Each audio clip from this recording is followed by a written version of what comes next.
Hey guys, so finally got back. I'm doing a little bit of a simulcast here with Instagram and YouTube Live because when I did that earlier video, I found that there were a few more people that kind of automatically joined in Instagram Live. So I wanted to talk about the convention or conference today and what just the kind of interesting day I had. I attended the new parents roundtable, just to kind of introduce myself a little bit to people, and just really to see what new parents were being taught or instructed on, kind of initially from the foundation's point of view. And there was actually an endocrinologist there I hadn't met prior, Dr. Teresa Strong.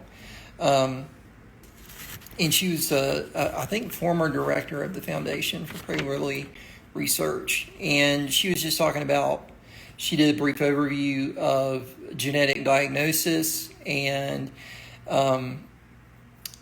basically that all the problem or the areas that were being that are addressed with genetic diagnosis is the SNO RNA section of chromosome 15, and that when they do a genetic diagnosis, they kind of hone in on that little subsection. They talked very briefly about Shaff-Yang syndrome, which I know has a lot of crossover with symptoms of PWS, and interesting that it is just a very small modification or deletion of one of the arms of the one of the little genes of chromosome 15. So it's not a big genetic mechanism that causes Shaff-Yang. So that was kind of interesting, and I want to do a little bit more research on Shaff-Yang. Let's see. One thing that she brought up, and I thought was really cool, and they talked about this, was UPD, and that the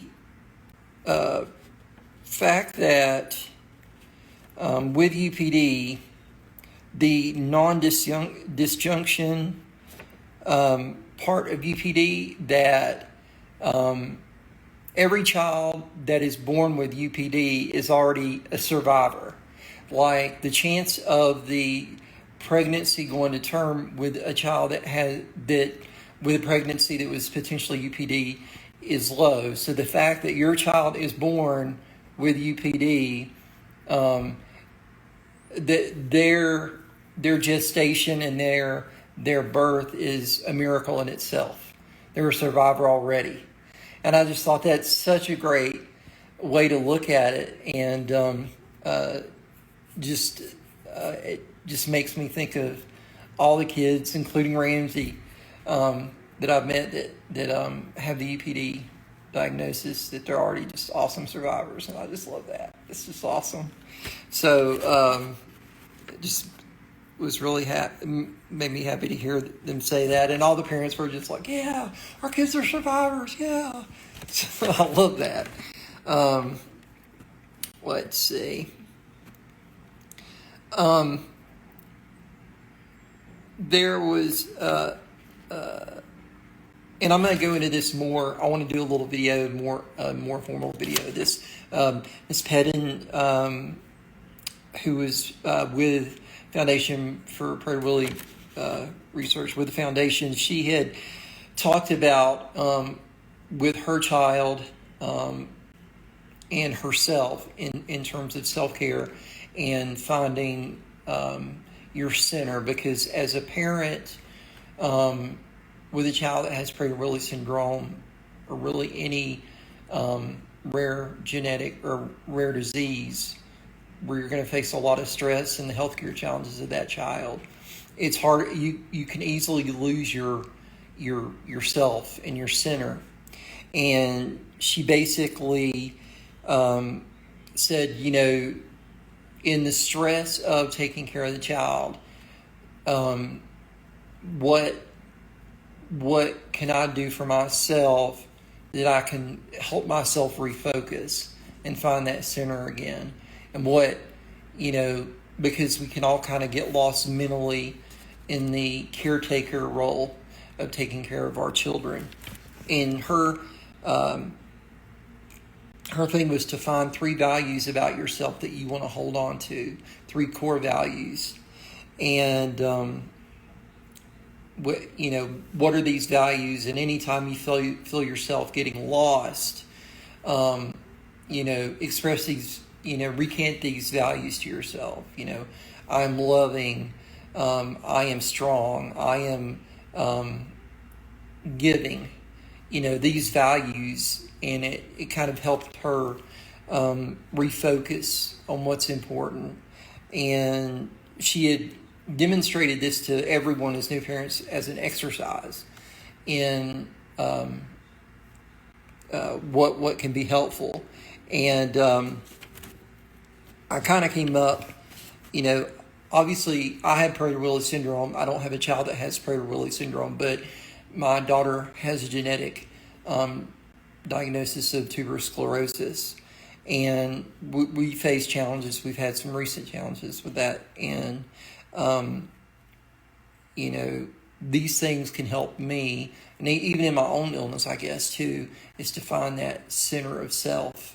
So the words I kind of came up with myself is that I am honest and transparent, as many of you know, that I am resilient, that I don't give up, and I'm receptive to criticism, I'm receptive to being, to receiving, no matter if it's just like constructive criticism, wisdom, gifts, whatever. I'm receptive to that. I'm going to be open to that. And because those are challenges for me as values too, because I want to, as a man, one of the things that I find myself do is trying to be Mr. Fix-It, all the time, and want to always give and not receive. So, in a way, so those are kind of the values that I want to hold on to for self-preservation, and to find center. Let's see.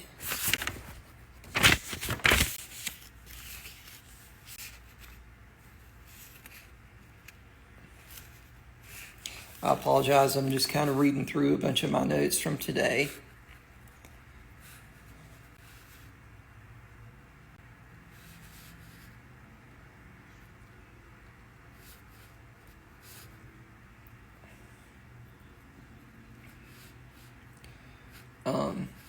So again, I had spoken with Melissa DeMann, Community Engagement for the Foundation for Prader-Willi Research, Teresa Strong, who is the geneticist.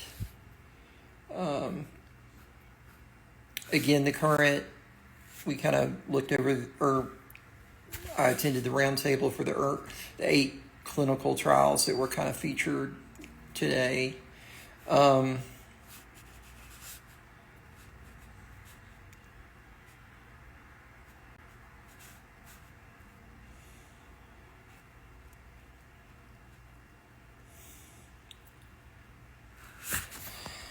So I think a lot of what I heard about today too, in terms of DCCR, because it's such a great medication, and it is showing a lot of promise for individuals.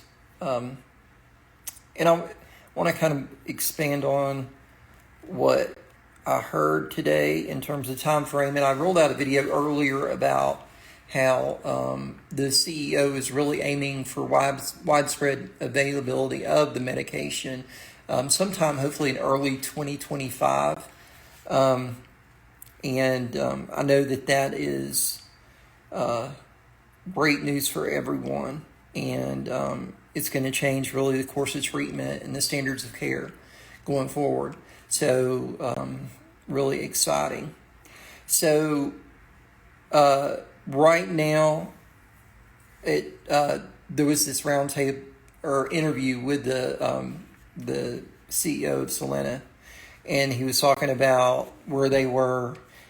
Obviously, the availability coming in 2025, but he had also stated that they're kind of in the process of payer education right now about how this will be covered by insurance, and they're working with the insurance companies. They don't want to get ahead of the cart, but they're working on it, because that was a big concern, is how is this going to be covered once it is available. And people are worried any kind of new medication in terms of the price. I know that DCCR in other formulations had been used for other illnesses in the past, and so it not being completely a novel medication, hopefully the price of that won't be too exorbitant. I wouldn't believe it would, but that's just my assumption of it. Let's see. So they're working on payer education to make sure it's covered at launch by most insurance providers. That was the general statement from the CEO. Let's see. So the question, one of the interesting questions about DCCR that came up is that it wasn't effective for everyone that had used it, and they had discussed that, or what I had gleaned from what the CEO's input on what was there any defining characteristics that caused these individuals not to have success or get have reception from DCCR. And it sounds like to me that once it's approved and on the market, it won't be just itself.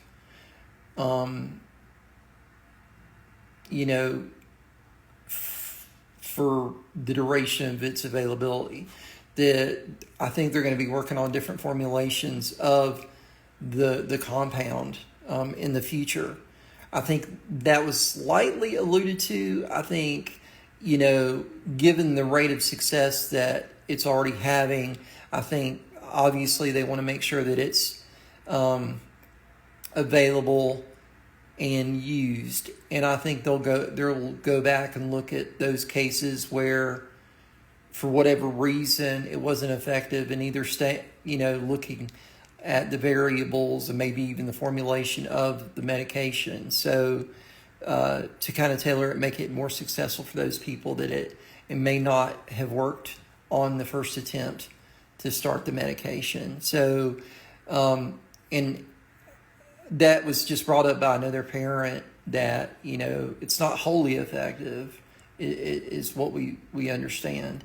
But I think beyond that, getting it to market, getting it in use is the first step.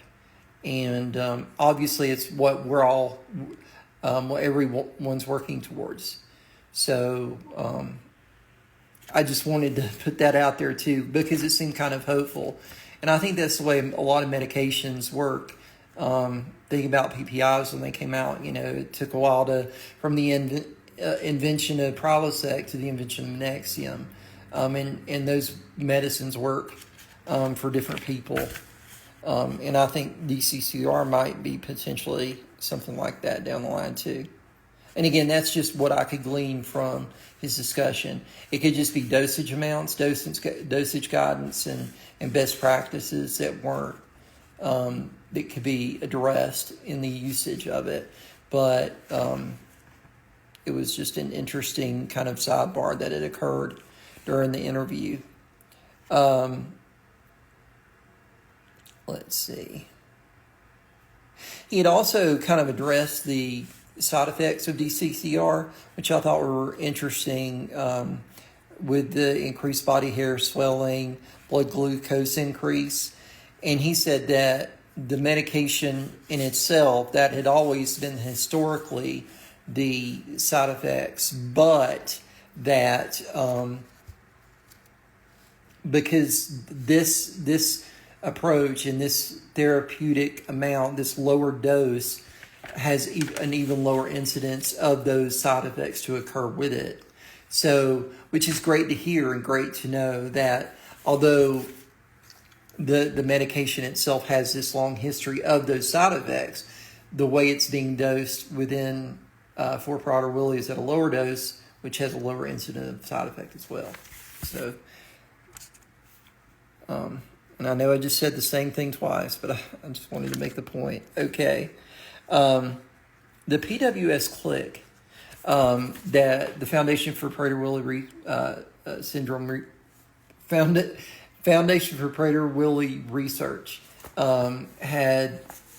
they did a roundtable today too. So the click is like a group of clinicians, and they're working within the registry of what the foundation's putting together to try to work on industry guidance, basically, and working to kind of look at standards of care for everyone. And one of the important things that they brought up was that one of their projects, and one that they're developing or trying to get out there for standards, is a hyperphagia scale, and akin to like the pain scale, a numerical or a metric guide for hyperphagia that can be referenced, and that being kind of the chief symptom endpoint problem with Prader-Willi syndrome. If we can kind of assign a metric scale to that, and we can document this, and this can be carried over, that it'll help us identify maybe triggers, or in my mind, it would help identify triggers in patients, and what are some of the leading catalysts to hyperphagic behavior and feelings. And I brought that up, but that's what my thought was, because like I said on a previous video, that I had acute gastritis one time, and I had this insane drive to eat during this acute gastritis. So, that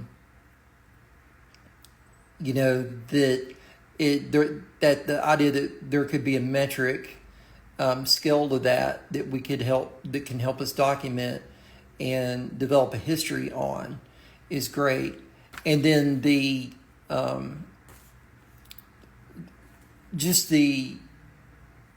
things that the click, this group of clinicians is trying to put together to kind of help everyone in terms of developing these standards of care and these guides that can go beyond just, call this person about Prader-Willi syndrome and let them know. We can start to get a more standardized care plan and standardized care and approaches with Prader-Willi syndrome.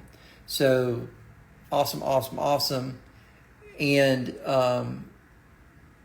it kind of, another thing came up during the click. There was another question, and it made me think of the approaches with the click, and the reason they're gathering all the information from the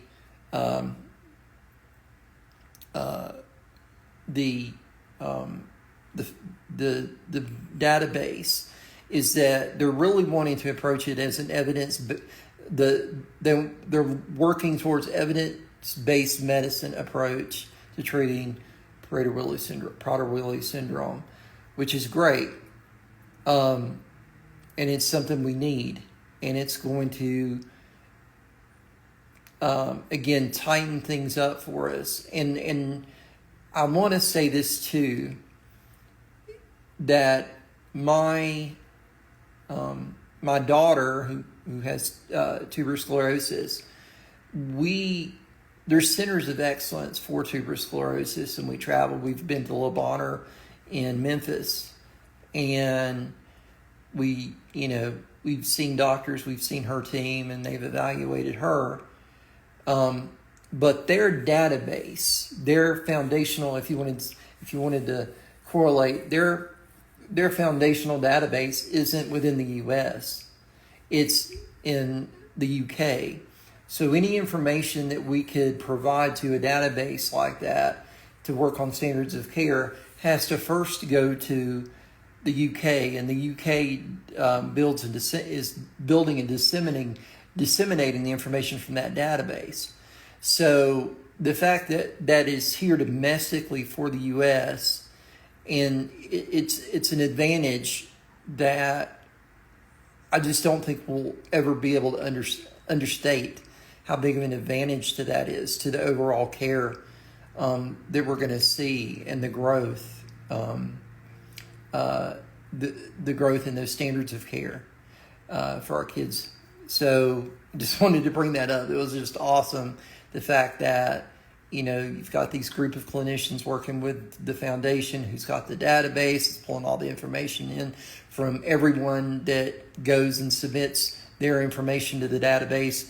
One important thing is, too, and I want you to think about this, because I know, in the modern day and age, we have concerns with privacy.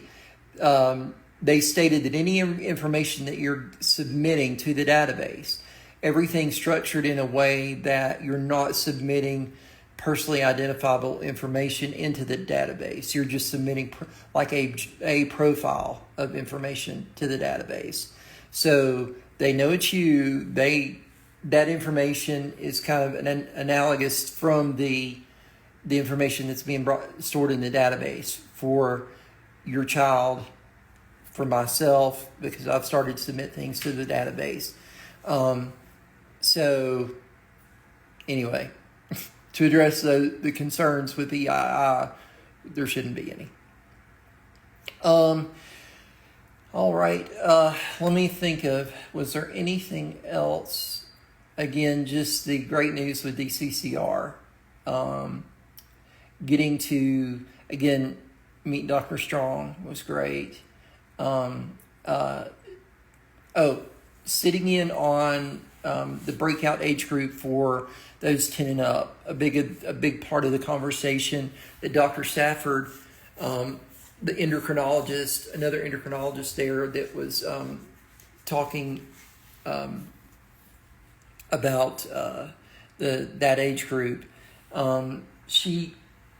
They went on quite a bit about approaches to puberty, and basically how that again, you may have known, I may have discussed this before, that I had gonadotropin. That's no longer, or not really, a standard of care for starting puberty or helping puberty start in prader-willi syndrome. So now, or for at least her approach isn't. I think as an endocrinologist, you can still prescribe it for use for prader-willi syndrome, but her thing was just more direct supplementation of the hormones, so testosterone, estrogen, progesterone, and so that was her approach. And basically that, there needs to be, we don't need to be afraid of puberty for kids as they grow, that it's, completely normal, as we know, and that, it is working within the hormones is something that has to be tweaked, and it's something that will have to be monitored, and that you don't fear it. And she said, you don't want to, one piece of advice that I thought was kind of interesting is you don't want to convey or disclose the fact that your child's on hormones in school, because there'll be an amount of prejudice that any behavior that the child has, once it's realized that the child's on any kind of hormonal supplementation, is going to be assigned to the fact that they're getting this supplementation. So The way Dr. Stafford's expression of that was kind of, it was funny to me that it's like she had quite a bit of conflict with that in parents in the past and school systems. So, really interesting there. And, so again, a great first full day of the family conference, and a lot of good things going on, and really excited to go back tomorrow and have another full day there. Hopefully it'll be a little bit more of a successful day for me. We had, just to let you know, and I know I posted this to Instagram earlier, that my intention, and everybody knew my intention, if you saw my earlier postings, was to have another live stream at 7:30 Eastern today. So we decided that we would leave the welcome reception a little bit early, and that we would come back here. So we jumped on public transit for Denver City Bus, right? And I'd got a bus pass and everything. We'd pay for that, and what have you. So we got on the bus. We get to the bus, and evidently the bus driver we don't know if it was a missed turn or some little brief incidents of road rage or road frustration with another driver, but he had missed the turn to basically stay en route for where we were going. Well, we kept driving, and Kathy's like, "Where are we going?" And the bus driver pulls over, or first off, he discloses, "Guys, I apologize. We missed a turn. I'm going to, I'll be bringing you back around. It looks, we're just going to have to turn back around here, and we'll get back on route, and we'll keep going."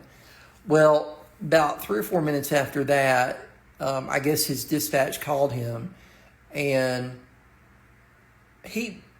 the conversation that I heard with dispatch about what happened, it didn't either. I don't know. we kind of got like, did he just like completely, fabricate what occurred? But anyway, we ended up in Arvada, Colorado, which I'm sure is just a short suburb of Denver. But we were at that Red Robin, and we're like, okay, we're not getting back.